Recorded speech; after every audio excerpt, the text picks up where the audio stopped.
AIIMS में बैठने की फुर्सत नहीं है। आपने देखा कि लोगों को अवार्ड देने के बाद डॉक्टर साहब ने मुझे 1 मिनट बैठने की इजाजत नहीं दी।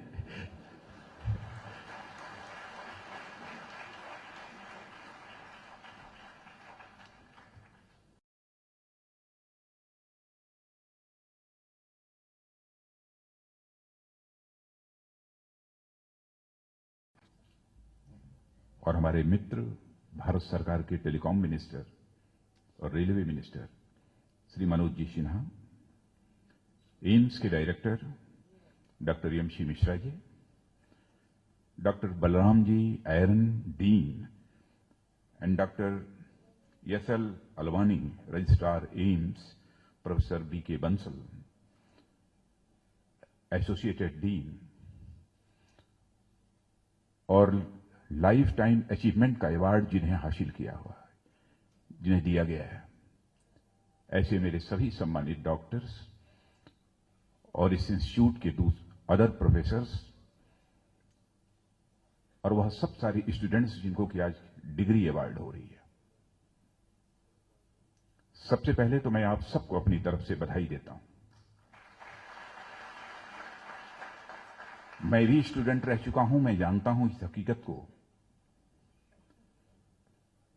जब कभी भी किसी एकेडमिक इंस्टीट्यूट में अथवा प्रोफेशनल इंस्टीट्यूट में कन्वोकेशन का कार्यक्रम होता है तो वह उस इंस्टीट्यूट के लिए वह फेस्टिवल होता है।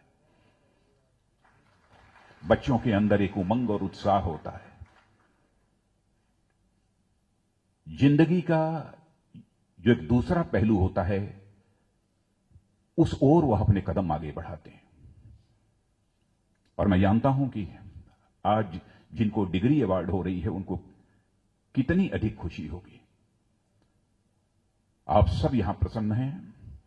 सचमुच मुझे भी आज इस एम्स के कन्वोकेशन कार्यक्रम में भाग लेते हुए खुद को भी बेहद खुशी हो रही है। एम्स में पहली बार आया हूं ऐसा नहीं है। एम्स में पहले भी आता रहा हूं, या तो अपना इलाज कराने अथवा अन्य किसी अपने शुभचिंतक को देखने के लिए, कोई परिचित रहा है तो उसे देखने के लिए आता रहा हूं। लेकिन इस बार जिस उद्देश्य से मैं आप सबके बीच आया हूं, मैं कह सकता हूं कि मुझे केवल इंस्पिरेशनल ही नहीं बल्कि स्पिरिचुअल अनुभूति हो रही है। आप यह सोचते होंगे कि एम्स में आते ही और इस कार्यक्रम में शिरकत करते ही आपको स्पिरिचुअल अनुभूति कैसे हो रही है। तो इसलिए हो रही है कि आप सब जो यहां पर बैठे हुए हैं, यह सब जो जिंदगी से भी हताश हो जाते हैं, उनको जिंदगी देने का काम करते हैं, किसी की जिंदगी लेने का काम नहीं करते।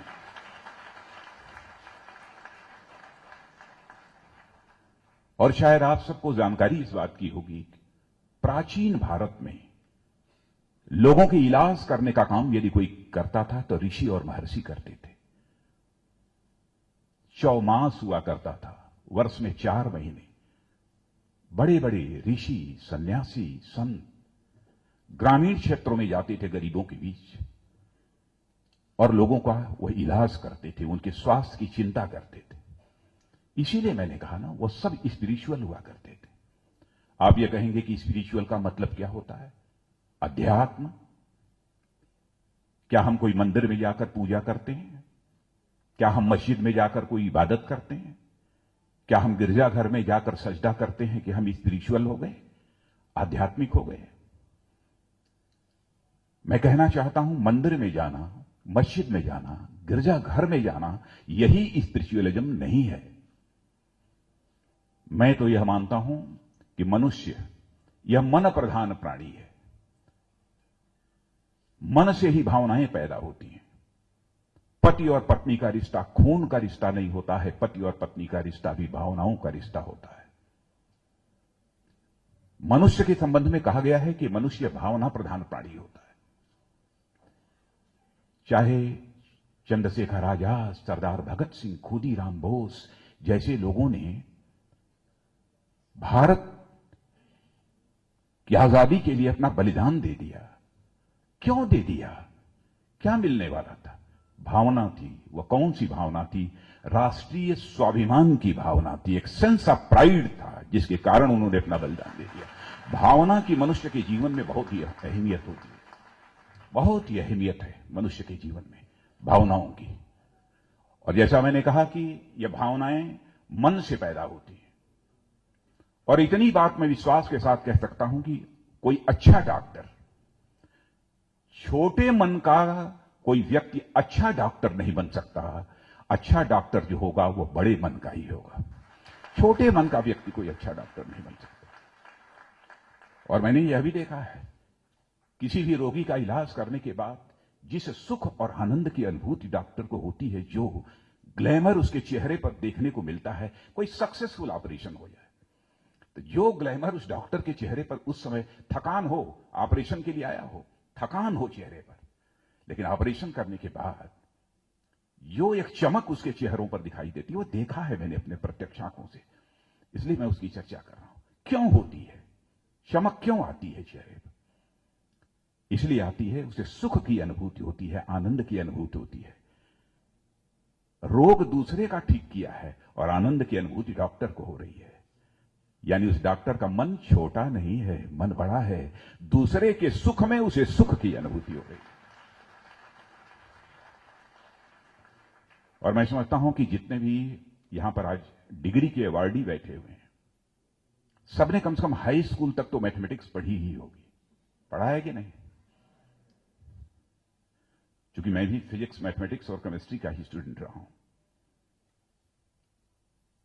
थोड़ी देर के लिए आप यह मान लो कि आपका जो यह मन है, थोड़ी देर के लिए मानो, let us consider that your मन इज ए सर्किल। आपका मन एक वृत्त है, सर्किल है। मैं यह कहता हूं कि यह मन, इस सर्किल को जितना ही बड़ा करते चले जाओगे, उसी रेशियो में तुम्हारे सुख की मात्रा, आनंद की मात्रा बढ़ती चली जाएगी।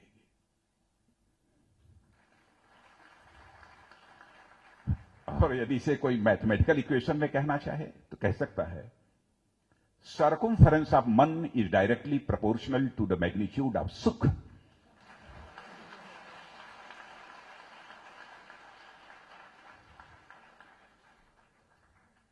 जितना ही मन बड़ा होगा उतनी ही आनंद की अनुभूति होगी। मन से ही स्वाभिमान की भावना भी पैदा होती है। व्यक्तिगत स्वाभिमान भी होता है, समाज का स्वाभिमान भी होता है।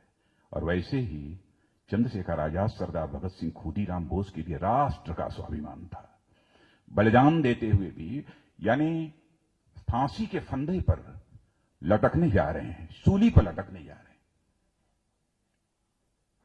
और मजिस्ट्रेट पूछता है कि बोलो अशफाकुल्लाह, 21 साल के हो गए, तुम्हारी फांसी होने जा रही है, तुम्हारी अंतिम मुराद क्या है बताओ, यह संदेश तुम्हारी मां तक पहुंचा दिया जाएगा।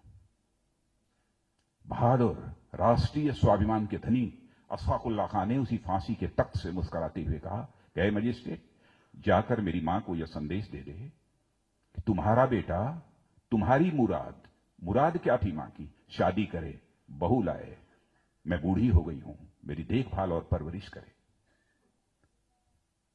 तो कहा अशफाकुल्लाह ने फांसी के तख्त पर खड़े हुए, ऐ मजिस्ट्रेट, जाकर मेरी मां तक यह संदेश पहुंचा दी कि तुम्हारा बेटा आज फांसी के तख्त पर खड़े होकर तुम्हारी मुराद पूरी करने जा रहा है।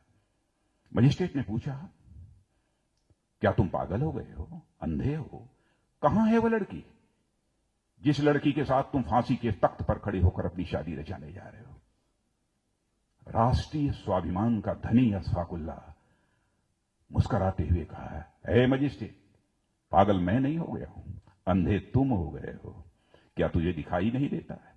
मेरी आंखों के सामने जो यह फांसी का फंदा है, यही वो हमारी महबूबा है जिसे आज मैं अपने गले से लगाने जा रहा हूं, जिसके साथ मैं शादी रचाने जा रहा हूं।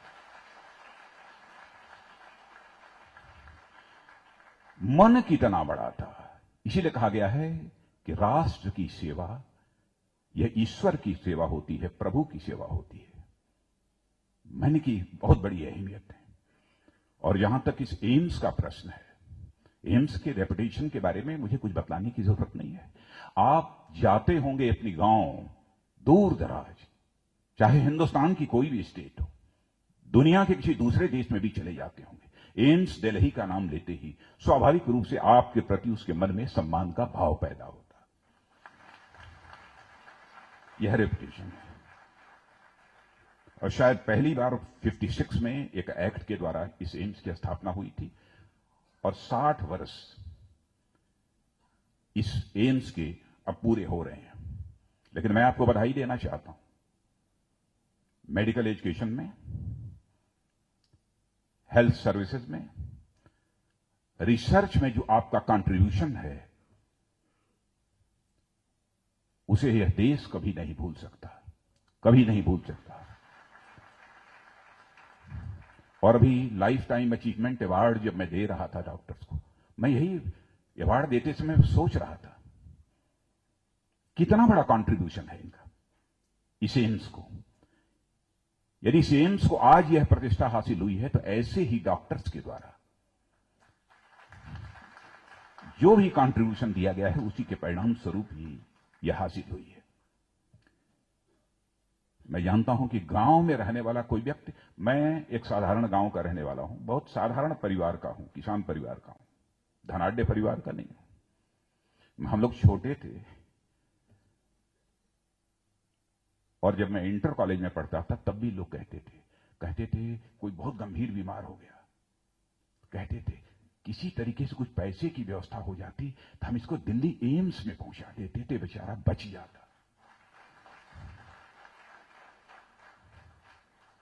किसी भी रोगी जो जिंदगी से हताश हो चुका हो उसको भी यह भरोसा होता है कि मुझे जिंदगी फिर से यदि हासिल हो सकती है तो दिल्ली के एम्स में जाकर ये जिंदगी हासिल हो सकती है।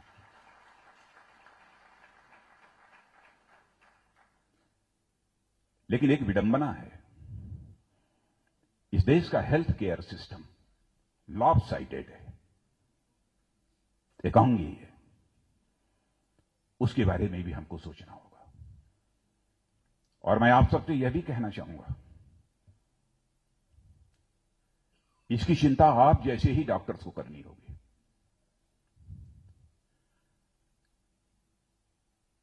और मैं यह भी महसूस करता हूं, एम्स हो चाहे टर्सरी हेल्थ सेक्टर्स के बहुत सारे दूसरे हॉस्पिटल्स हों, उसमें लगभग 80-85% पेशेंट्स ऐसे होते हैं कि उन्हें प्राइमरी और सेकेंडरी स्टेज पर ही यदि प्रॉपर ट्रीटमेंट मिल जाए तो मैं समझता हूं कि एम्स में अथवा किसी टर्सरी सेक्टर के हॉस्पिटल में जाने की कोई जरूरत नहीं होगी।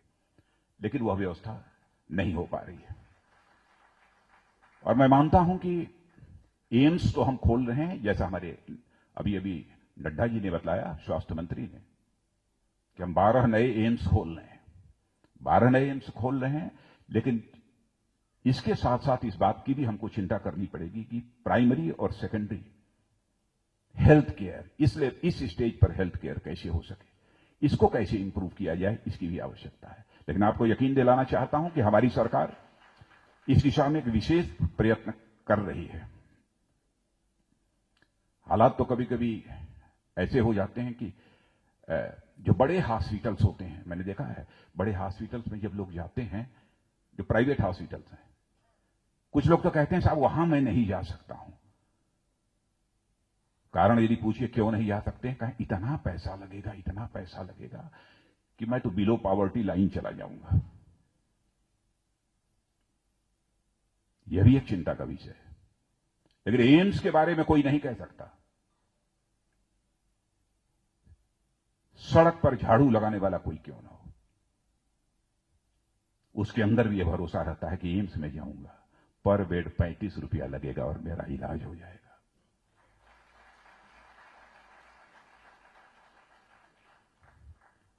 इस एम्स के बारे में इतना लोगों का भरोसा है, इतना विश्वास है।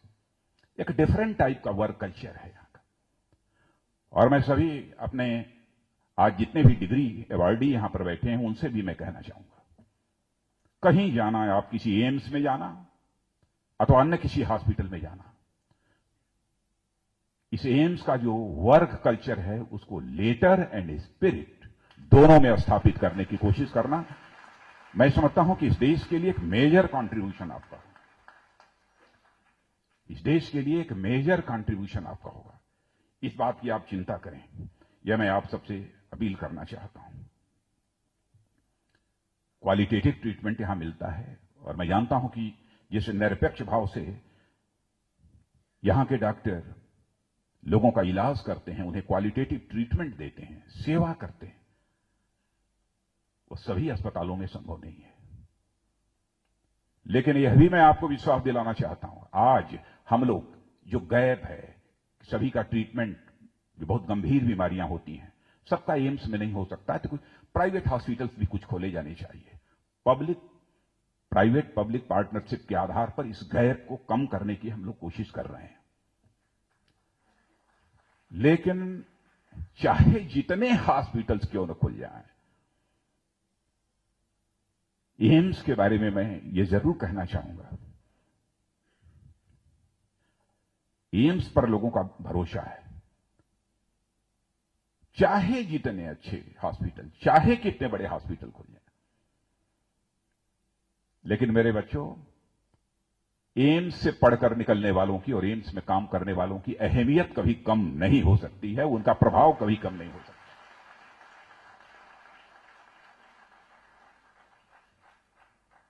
आपकी एक ऐसी शोहरत है, और शोहरत जो हासिल हुई है इस एम्स को, बहुत सारे हमारे जो पुराने डॉक्टर्स बैठे हैं, लाइफ टाइम अचीवमेंट अवार्डी जो यहां पर बैठे हैं, ऐसे बहुत सारे डॉक्टरों का कंट्रीब्यूशन है, तब ऐसे हालात पैदा हुए हैं। यूनाइटेड नेशन ने अभी हाल में ही एक एजेंसी के माध्यम से एक स्टडी कराई है और कुछ हेल्थ इंडिकेटर्स के आधार पर हेल्थ इंडेक्स तैयार किया है। उसमें भी आज भारत 180 देशों में 144वें स्थान पर खड़ा है, 144वें स्थान पर खड़ा है। यह हम सबके लिए एक चिंता का विषय है। और मैं देख रहा था मलेरिया उन्मूलन में श्रीलंका हमसे बेहतर है, और केवल हेल्थ इंडिकेटर मलेरिया में उसे 100 में 100 और हमें 10 आउट ऑफ 100। अब उस एजेंसी ने दिया है, वो जस्टिस किया है कि नहीं किया है या मैं नहीं कह सकता, लेकिन उसने दिया है। इसे हमको इंप्रूव करना पड़ेगा। बहुत कुछ हेल्थ सेक्टर में हमको बहुत कुछ करने की जरूरत है,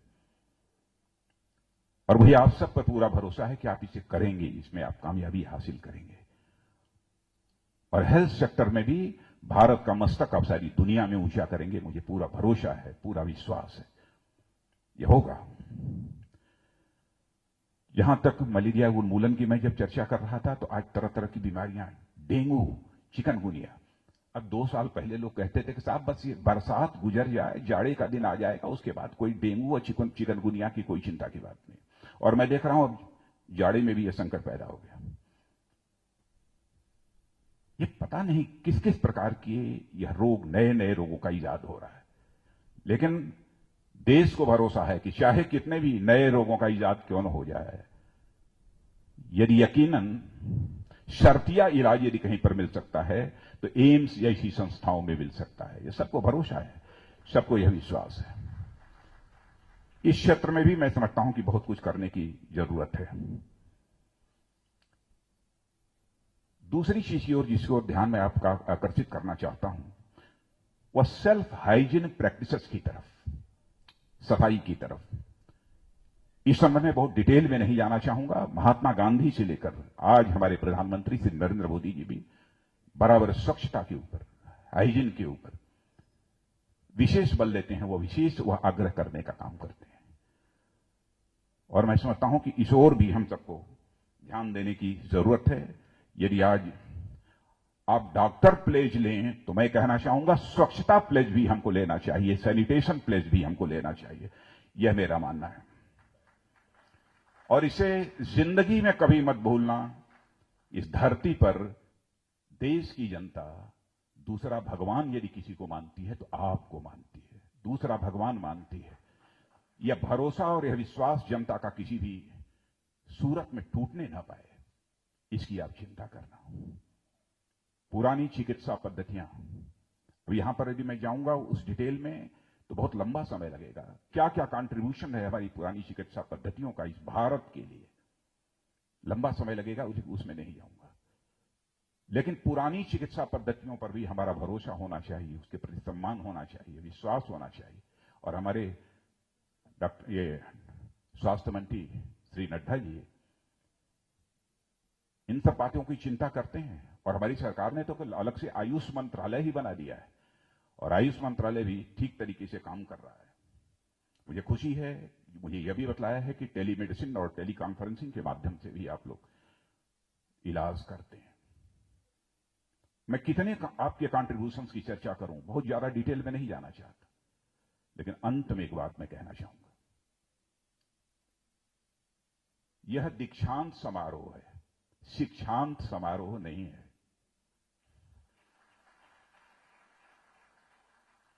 जिंदगी भर आपको सीखना है, चाहे कितने अच्छे डॉक्टर क्यों न बन जाएं, कितने बड़े डॉक्टर क्यों न बन जाएं, जिंदगी भर आपको सीखना है। इसलिए मैंने कहा यह दीक्षांत समारोह है।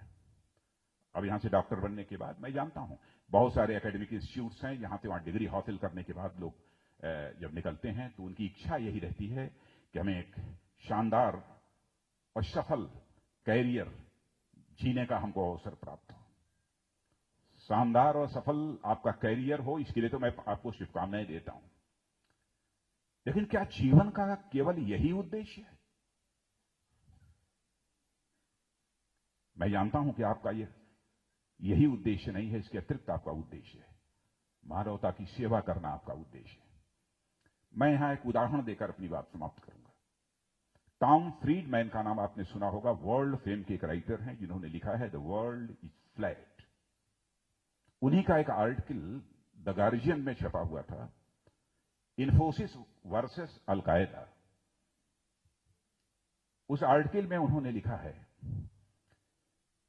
पहले कोई भी देखेगा हेडिंग थी इन्फोसिस वर्सेस अलकायदा, इन दोनों में कंपैरिजन क्या हो सकता है?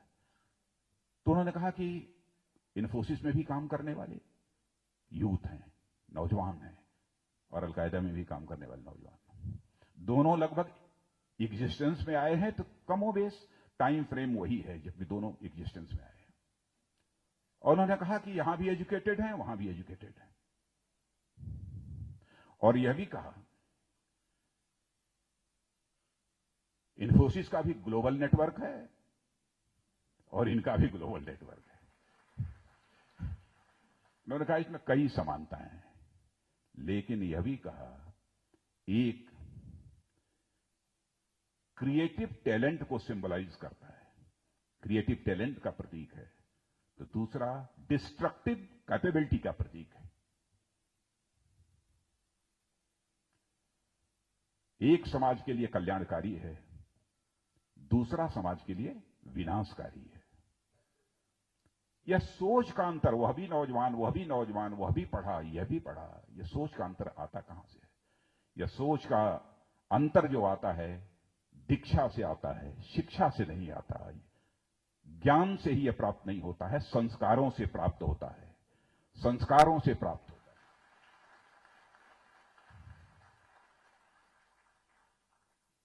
कहीं भी आप काम करना, अपने किसी भी क्षेत्र में वैल्यूज के प्रति कमिटमेंट होना चाहिए, मूल्यों के प्रति हमारी आस्था होनी चाहिए, चरित्र के प्रति करेक्टर ये कोई बहुत नैरोली इसके बारे में नहीं सोचना चाहिए, बड़ी वाइडर इसकी डेफिनेशन है। चरित्र के बिना कोई मनुष्य कहलाने का हकदार नहीं रह जाता। चरित्र की मनुष्य के जीवन में अहमियत है। उदाहरण कई दूंगा, एक उदाहरण देकर अपनी बात यहां मैं समाप्त करूंगा। राम और रावण दोनों को जानते हैं। रावण राम से धनवान भी था, क्योंकि रावण के पास लंका थी, सोने की लंका। रावण राम से बलवान भी था, मृत्यु पर भी यह प्राप्त की थी, वरदान हासिल किया था। और रावण राम से ज्ञानवान भी था, उनसे बड़ा स्कॉलर भी था उस समय का।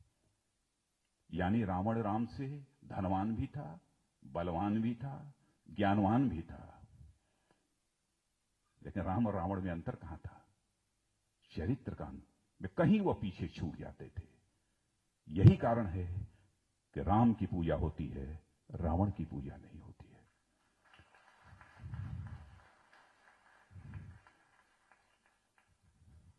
और इसी चरित्र पर आग्रह करते हुए एक बार स्वामी विवेकानंद गए थे यूएस, अमेरिका।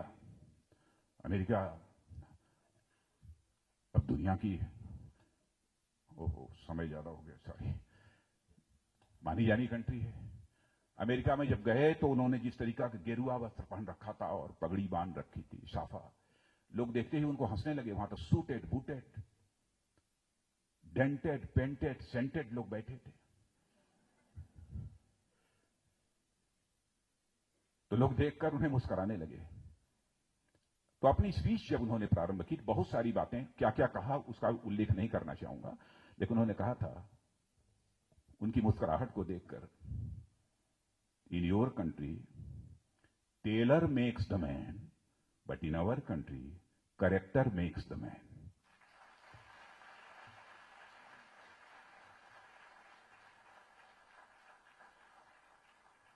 मैं अपने सभी अवार्डीज को यही कहना चाहूंगा कि जिंदगी में इसका ध्यान रखें।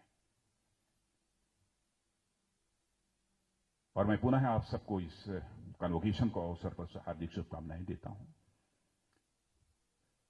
आपके उज्जवल भविष्य की तो कामना करता हूं, लेकिन साथ ही परम पिता परमेश्वर से यह भी मैं प्रार्थना करता हूं कि आपके अंदर वह योग्यता दे, वह क्षमता दे, वह प्रतिभा दे